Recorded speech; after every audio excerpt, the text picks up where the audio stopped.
You picked up your phone this morning, before you got out of bed. You didn't decide to, you just did. Maybe you checked Instagram, maybe Twitter, maybe you opened YouTube and watched 3 videos before you even brushed your teeth. And here's what nobody tells you. That wasn't you being lazy. That wasn't you having bad habits. That was the result of $300 billion and 10,000 engineers working specifically to make sure. That's the first thing you do every morning. Your attention is a product, is being harvested, packaged, and sold to advertisers every second you scroll. And you are not getting paid for it. This is the attention economy, how it was built, who profits from it, what it's doing to your brain, and what you can actually do about it. Everything. 15 minutes. Let's go. Start with the basics. An economy is a system where scarce resources are bought and sold. Oil, land, labor. In the digital age, the scarce resource is your attention. There are 8 billion people on Earth. Every single one of them has 24 hours a day. That's the hard ceiling. You cannot manufacture more time. You cannot grow more hours. And every hour a person spends on one platform is an hour they are not spending on another. This is why every tech company on Earth is in a war for your attention. Not your money, your attention. The money comes second. Here's how the business model works. You use a platform for free. The platform shows you ads. Advertisers pay the platform for your eyeballs. In 2024, Meta, that's Facebook and Instagram, made $164 billion in revenue from advertising, almost entirely. You paid nothing, which means you are not the customer. You are the product. Your attention is what Meta sells. Advertisers are who Meta actually serves. The more time you spend on the app, the more ads you see. The more ads you see, the more money Meta makes. That's the whole model. And it has one logical conclusion. The app must keep you on it for as long as humanly possible. So how do you build a product that people literally cannot put down? You study addiction, then you engineer it. Here's the neuroscience. Your brain has a reward system. At the center of it is a chemical called dopamine. Most people think dopamine is the pleasure chemical. It's not. Dopamine is the wanting chemical, the anticipation chemical. It fires when you expect a reward, not when you get one. This is a critical distinction. In the 1950s, a neuroscientist named B.F. Skinner ran an experiment on pigeons. He put them in a box with a lever. Press the lever, get food. When the food came out every single time, the pigeons pressed the lever a normal amount. Then he changed the experiment. He made the food random. Sometimes pressing the lever gave food. Sometimes it gave nothing. The pigeons went insane. They pressed the lever obsessively, constantly, compulsively, far more than when the reward was guaranteed. The unpredictability is what made it addictive. This is called variable ratio reinforcement, and it is the most powerful behavior-shaping mechanism ever discovered in psychology. Casinos have known this for decades. Slot machines pay out randomly. Not often, just often enough. The uncertainty keeps you pulling the lever. Social media is a slot machine in your pocket. Every time you scroll, you might see something amazing or something boring. You don't know until you look. That uncertainty fires dopamine. You keep scrolling. Every time you post something, you might get 50 likes or 3. You don't know. So you keep checking. The notification badge on your app is not a coincidence. It's red because red triggers urgency. The number on it could just be a list. Instead, it's a counter, counting up the rewards waiting for you, guaranteeing you'll tap it. A 2025 study from the University of Michigan found that push notifications increase cortisol levels and dopamine anticipation within 3 seconds. 3 seconds. Before you even read the notification, before you know what it says, your brain is already activated. This is not an accident. The slot machine was designed The notification was tested. The red badge was be tested against a blue badge, a green badge, no badge, and red one. Every element of every app you use has been tested on hundreds of millions of people to find the version that keeps you on it longest. This is called behavioral design. In 2019, a former Google design ethicist named Tristan Harris testified before the US Senate. He said, and I'm paraphrasing, that 1,000 engineers at a tech company work full-time on making their app more compelling than anything else you could do with your time. On the other side, no team, no algorithm working for you, just your willpower against a billion-dollar optimization machine. That is not a fair fight. Here's how deep this goes. The infinite scroll, the feature where the feed never ends, you just keep pulling down and more content appears, was invented by a man named Ozza Raskin in 2006. He has since publicly apologized for it. He estimates infinite scroll is responsible for 200,000 extra hours of scrolling every day. Globally, he called it putting a slot machine in a billion people's pockets.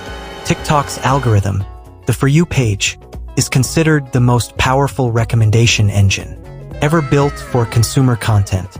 It doesn't show you what's popular. It shows you specifically, individually, what will keep you on the app longest. It knows you better than you know yourself. If you stop scrolling when you see cats, it notes that.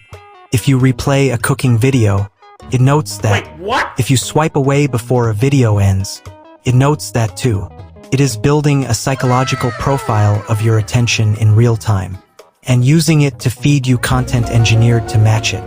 This is why TikTok's average session length is 53 minutes.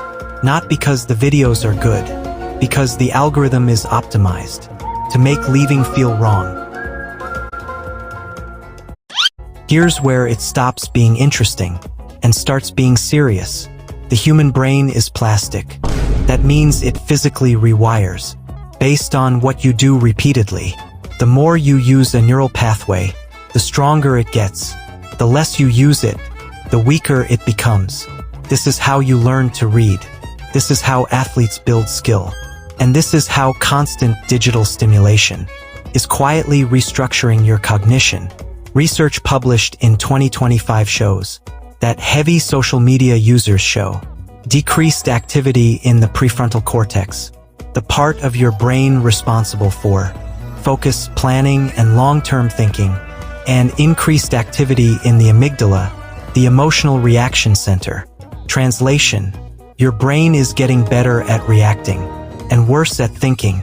The average human attention span in 2004 was 12 seconds. By 2024, it was 8 seconds. That's less than a goldfish. Now here's the nuance. Researchers will tell you that's partly because humans have gotten better at filtering irrelevant information quickly, which is true, but it also means deep focus, the kind required to read a long book, solve a hard problem, write something meaningful, is becoming genuinely harder because your brain has been trained to expect a new stimulus every 8 seconds. When one doesn't come, it gets uncomfortable, so you reach for your phone. A 2025 study found that blocking mobile internet access for just 2 weeks improved sustained attention by the equivalent of reversing 10 years of age-related cognitive decline. 10 years in 2 weeks, just by removing the app. Let's talk numbers. The global digital advertising market in 2024 was worth $740 billion. Almost all of it runs on your attention. Here's who gets paid. You open Instagram. You see an ad for running shoes. That shoe company paid Instagram somewhere between 50 cents and $3 for that one impression. Your attention for that 3 seconds was worth up to $3 to an advertiser. Now multiply that. You see dozens of ads per session. You use the app for 53 minutes on average. Your attention in a single day generates real, significant revenue for a company you pay nothing to. Advertisers know this.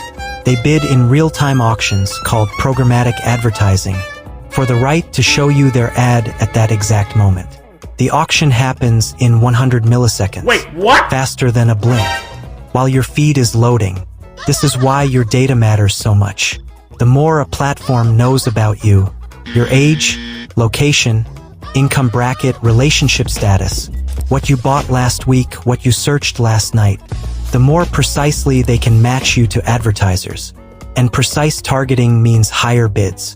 Facebook knows approximately 98 data points about every single user, not because you told them, because you showed them through every like, scroll, pause, and share what kind of person you are.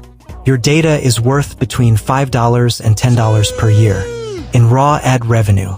Doesn't sound like much. Multiply by 3 billion users. That's Meta's business model. You are not going to quit the internet. I'm not going to tell you to, but here's what the research actually shows works. Number 1. Friction. The reason you pick up your phone 96 times a day, the average for an adult in 2024, is that it costs you nothing to do it. Zero effort. Zero resistance. Add friction. Delete social apps from your home screen. They still exist. You can reinstall them in 10 seconds. But that 10 seconds of deliberate choice is often enough to break the automatic loop. Studies show this alone reduces screen time by 20 to 30% in the first week. Number 2, batch your checking. Instead of checking Instagram 40 times throughout the day, check it once at noon and once at 7 p.m. You will miss nothing. Everything will still be there. What you gain is 4 to 5 hours of uninterrupted attention that was previously fragmented across dozens of microchecks. Number 3, protect the first hour. The most cognitively rich time of your day is the first hour after you wake up. Your prefrontal cortex is fresh. Dopamine baseline is reset. You are most capable of deep, focused thought. If you hand that hour to an algorithm, you have handed away your sharpest mental state to a system optimized to keep you shallow. Read instead, right? Think. The hour is yours. Keep it. Number 4, understand the machine. This is the one that actually matters long term. When you know what the slot machine is doing, it loses some of its power. You can feel the pull and name it. That's variable ratio reinforcement. That's the notification badge being read on purpose. Knowledge doesn't eliminate the urge, but it puts space between the trigger and the action. And space is where choice lives.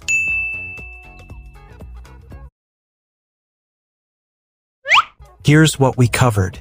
The attention economy is a $740 billion industry, built on a simple premise. Your time is a commodity, and the goal of every major platform is to own as much of it as possible. The tools they use are not accidents. Infinite scroll, red badges, variable rewards, personalized algorithms. All of it engineered using the same psychology that makes slot machines addictive. Your brain is changing because of this, measurably, structurally, but it changes in the other direction too. The same plasticity that made you easy to hook makes you able to rewire back, not by going off the grid, by being deliberate about where your attention actually goes. Because here's the thing nobody in Silicon Valley wants you to know. Attention isn't just an economic resource. It's your life. Every minute of focus you give to an algorithm is a minute you didn't give to your work, your relationships, your own thoughts. You get 24 hours. The question isn't whether you use your phone. The question is, who's deciding how you use it? You or the machine? That's the attention economy. All of it, in 15 minutes. If this helped you see something differently, subscribe. We break down complex systems every week. Economics, AI, psychology, business. All of it clearly, no fluff. Drop a comment. What should we explain next? See you in the next one.